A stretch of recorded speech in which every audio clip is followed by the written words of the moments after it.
Welcome to CCG Economics, class number 13, part 2 on competing worldviews.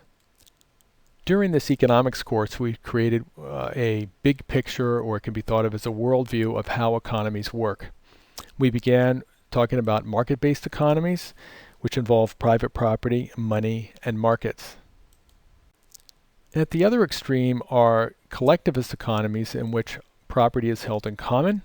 Some of these are small scale and voluntary. An example, it would be Fruitlands in Massachusetts. There are a variety of these from American history. They tend not to last very long because after a while people get tired of sharing all their possessions with 50 or 100 other people, and they're perfectly harmless. The larger scale collectives, however, tend to be coercive ones, and example is the Soviet Union and Red China, and we call this communism. They've created a huge amount of problems and heartache in the 20th century. Socialism is somewhere in between these two, with state ownership of the major means of production, but not everything, and generous social welfare benefits funded either by taxes or, if the government is not particularly responsible, by borrowing.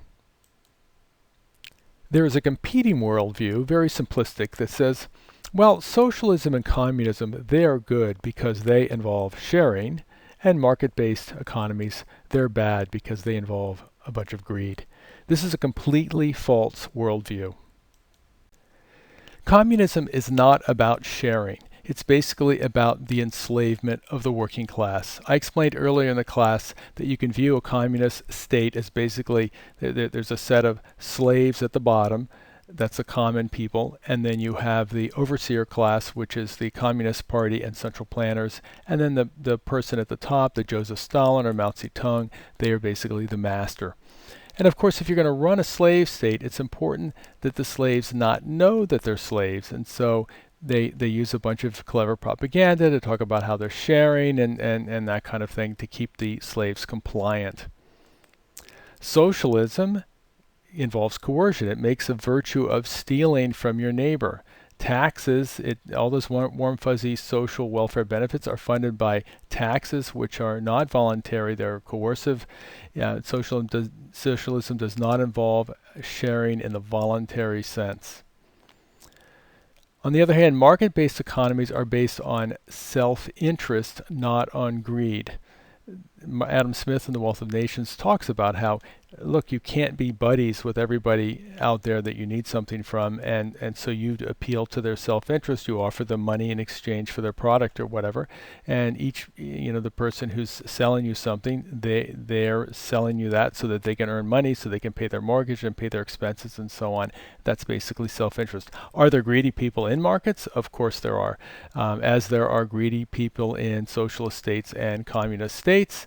One of the interesting things about markets is that, in a sense, they can help rein in greed, because if a person tries to be too greedy, charge too high of a price, then the competition comes along and can actually force them out of business. For the rest of this video, I'm going to discuss a series of brief topics related to worldview. If you want to see a Christian squirm, ask them the question if the early Christians were communist. The book of Acts certainly talks about sharing. So, to quote from Acts 2, they talk about all the believers were together and had everything in common, selling their possessions and goods they gave to anyone as he had need.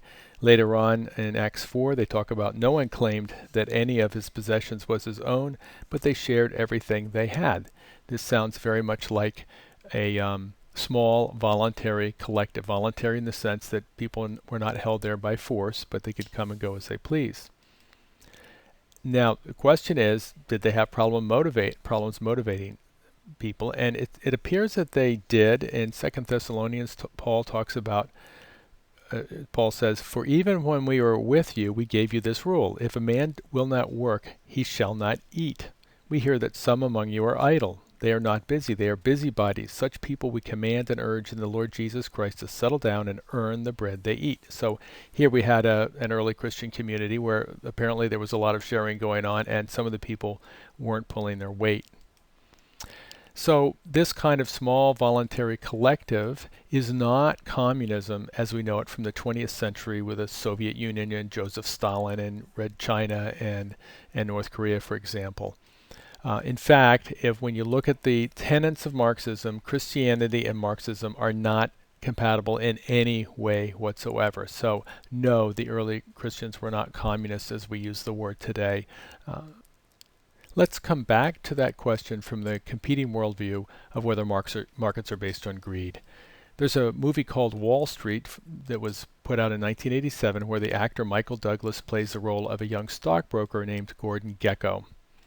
And in it, Gekko has this speech that we might call the greed is good speech. Here's how it goes. He says, "The point is, ladies and gentlemen, that greed, for lack of a better word, is good.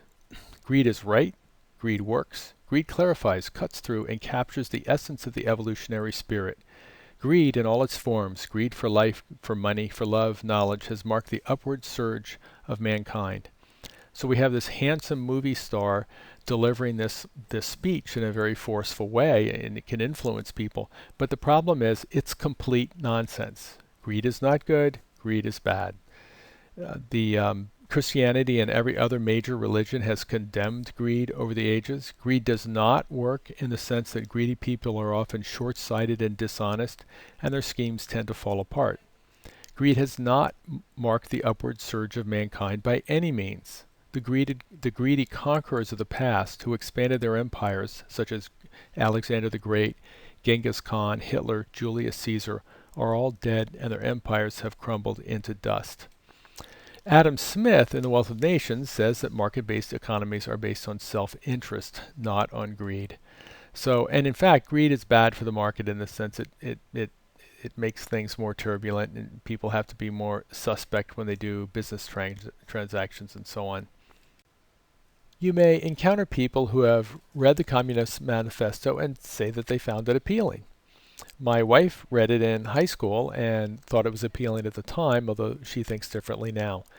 It's important to remember that most people are poor at what we would call critical reading, at really understanding what key concepts are being presented in any text. And in this class, you underlined the critical parts. You saw that Marx wanted to abolish private properties, countries, religion, morality, marriage, family, and so on. And you also read about the history of the attempts at implementing communism in the 20th century.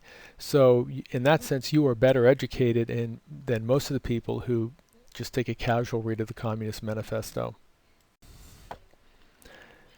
Another concept you may come across is a saying that, although it was not coined by Marx, it was popularized by him. It says, "From each according to his abilities, and to each according to his needs." And this is a very appealing saying, and in the context of, say, a family with young children, this does make sense. The important thing to realize is that the parents are the ones who decide what the abilities are and what the needs are. So when the child gets old enough to, for example, take their dishes from the table to the kitchen counter when they're done with the meal, then the parents can say, "Now I want you to do this." So they see when their abilities hit that level, and the parents also tend to the needs and adjust what the child gets according to how old they are and what they really need at the time. It makes perfect sense. The problem is when this applies to adults, it begs some very important questions. Who decides the abilities, and who decides on the needs? Is it the individual? If the individual can decide on what their abilities are and their needs, they may be able to say, "Oh, well, I don't feel like working more than 4 hours a day. And by the way, I'd like to have all this food and all this clothing and all these other things because I really need them in a sense." It doesn't really work. It's really not operational. So although the saying, it sounds very nice, there's only some narrow context in which it can really easily be applied. Another thing I wanted to talk about was something called the social justice movement. In the last 2 or 3 decades, this has become very popular in universities and has found its way into a number of university courses, and it's even starting to find its way into the clergy in the United States.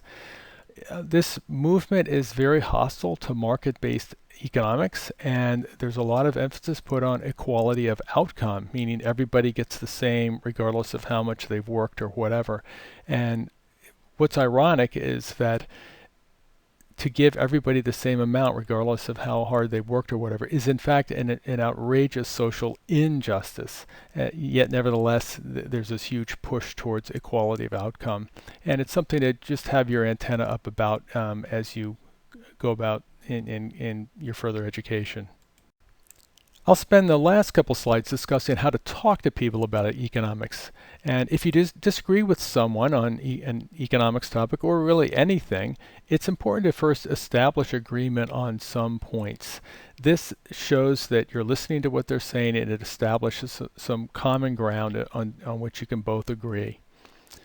Another point is it's important to ask questions rather than simply contradicting someone. Asking questions is a lot less threatening. And we should also think about questions about definitions, because sometimes people will disagree on something and they'll go back and forth and finally realize that they're defining their terms differently, and the disagreement is really on definition, on the level of definitions. So an example of putting these two concepts together is the statement that I agree 100% that there were abuses in the Industrial Revolution, but the question is whether Marx's cure isn't worse than the disease. If you go to college, you may sometimes take courses where you disagree with the professor at some point. It's important to remember to never challenge a professor head-to-head in class. There's a couple of reasons for that. One is they have the microphone, so they can control the flow of discussion. But the other thing is that they have experience dealing with you. And you may say, wait a minute, this is the first time I've taken the class. No, the thing is they've dealt with students like you who've asked the same question for possibly years, and so they've developed ways to answer that. When I was in grad school at Stanford University, I saw some professors who were good at this, whittle students down in a very humiliating way in front of the class. So it's never challenge a professor head to head. It's a lot safer to ask questions. And keep in mind that one of the tactics they use sometimes is they will ask you to commit to an opinion. They might say, well, so what do you think about this? And if they can get you to commit to an opinion, then they can attack your opinion rather than answering the question. So it's very important to try to be non-committal, to say, oh, I'm just here to learn. I mean, I haven't formed all my ideas yet, and I want to see what you have to say. That's a much better approach. The other thing to keep in mind is that if you ask questions after class, that's a great way to connect with the professor. The professor doesn't feel threatened then, but also most professors, they're frustrated because a lot of the kids in their classes aren't really interested in what they're teaching, and to have someone come up afterwards and show interest, they really like that. And my daughter used to do that. She'd come up with a textbook in hand with a bunch of Post-it notes sticking out and ask the professors questions that kind of challenged them somewhat, and that was a very productive way to handle it. Thank you for listening to this YouTube lecture. Please contact me if you have any questions, and have a great week ahead.